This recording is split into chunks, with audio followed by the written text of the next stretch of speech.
బాబా వంగ ఈ పేరు వినే ఉంటారు కదా.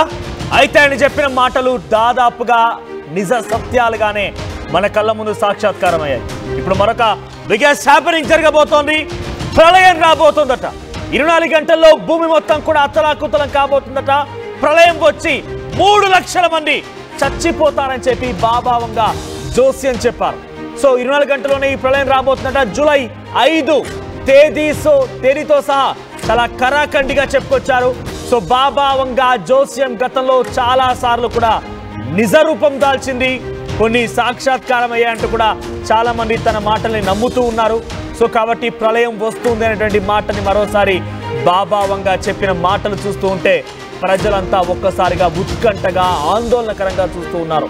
నిజంగా బాబా వంగ చెప్పిన మాట జోస్యం నిజమే అయితే 3 లక్షల మంది చనిపోయే అవకాశం ఉందట.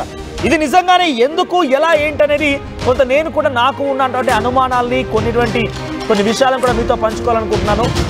సో 2 వారాల్లోనే సుమారుగా 700 సార్లు భూమి కంపించింది. వరుస భూకంపాలు చూస్తున్నారు కదా. 2 వారాల్లోనే మనం అనుకున్నామా హైదరాబాద్ ఎప్పుడైనా భూమి కంపిస్తుంది, భూకంపం వస్తుంది అనుకున్నామా? హైదరాబాద్లో కూడా భూకంపం వచ్చింది.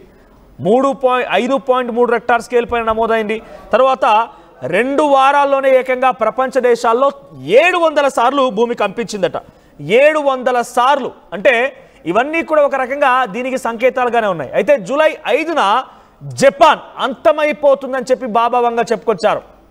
3 లక్షల మంది చనిపోతారంటూ కూడా జోస్యం చెప్పారు. జపాన్ని ఒక్కసారిగా వరుస భూకంపాలు కుదిపేస్తూ ఉన్నాయి. 2 వారాల్లోనే సుమారుగా 900 సార్లు భూమి కంపించింది. 2 వారాల్లోనే 900 సార్లు భూమి కంపించిందంటే ఇది ఒక రకంగా సంకేతంగానే చూడాలి. సునామీ హెచ్చరికలు కూడా జారీ చేసింది జమాత్ ప్రభుత్వం. అయితే 20 ఏళ్ల క్రితం కరోనా గురించి కూడా బాబా వంగ చెప్పుకొచ్చింది.